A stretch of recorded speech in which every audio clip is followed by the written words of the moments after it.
Welcome to Module 6. Today, we are diving deep into what might just be the single biggest challenge in AI right now, the monumental, and I mean monumental, quest for high-quality data. This isn't just about cleaning up a messy spreadsheet. This is about the very foundation of trust in every single language model we build. Okay, before we get rolling, just a quick but really important heads up. This is part 6 of our 10-part tutorial on why language models can be so fragile. Everything we're talking about is an overview that comes from a super comprehensive report by Virtualization Options LLC. So please think of this as general guidance. It is not, I repeat, not legal or financial advice, and it comes with no warranty. You should always talk any of this over with your own financial, technical, and legal pros before you take any action. And keep in mind, we're really just scratching the surface here of what's in that full report.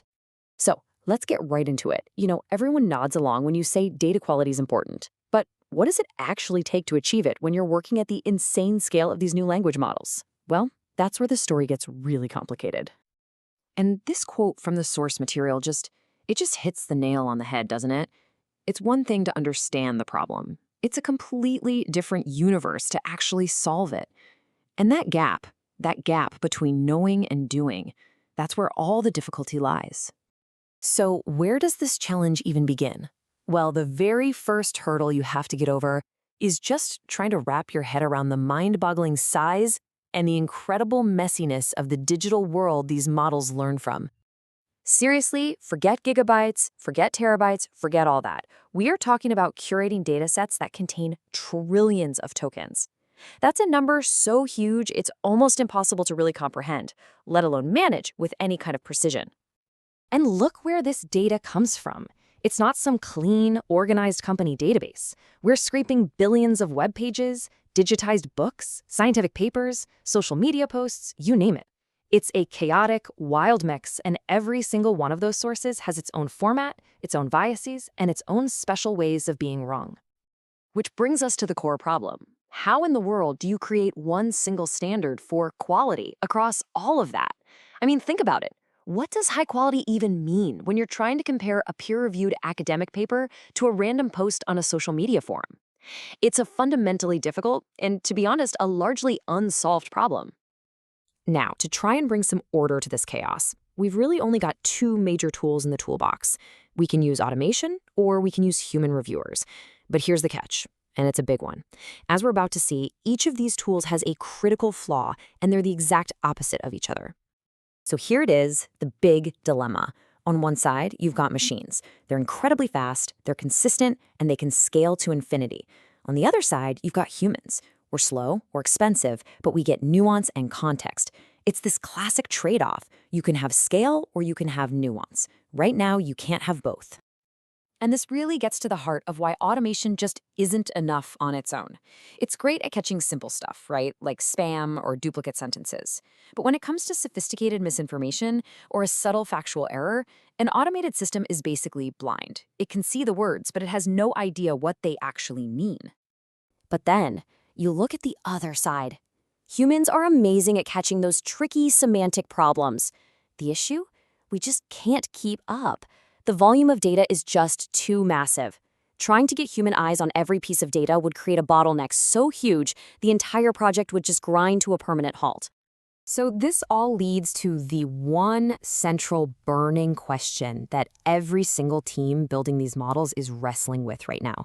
If your machines are blind to the important stuff and your humans are too slow to cover everything, how on earth do you clean an entire universe of data? Well, the industry's answer, for now at least, is a complex compromise.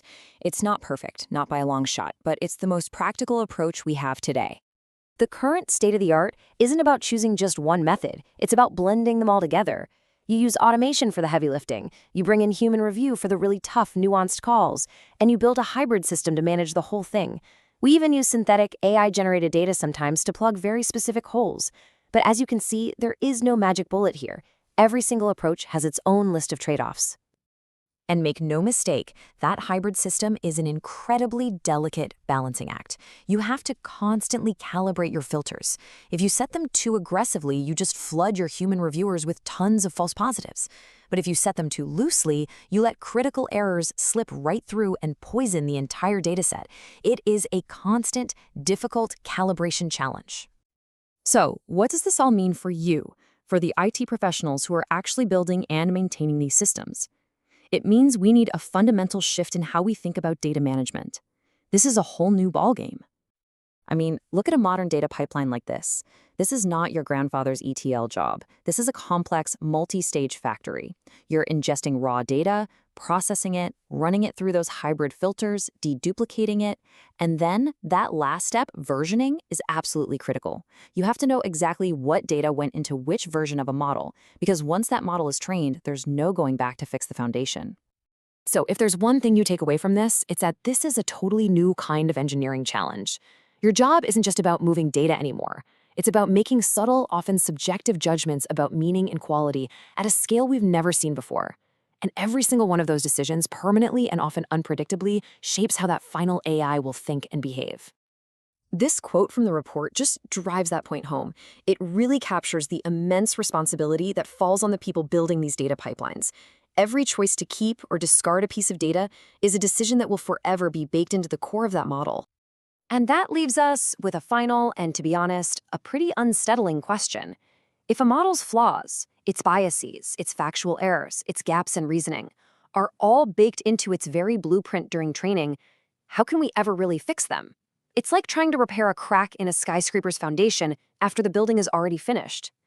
And this is why getting data quality right isn't just another engineering task.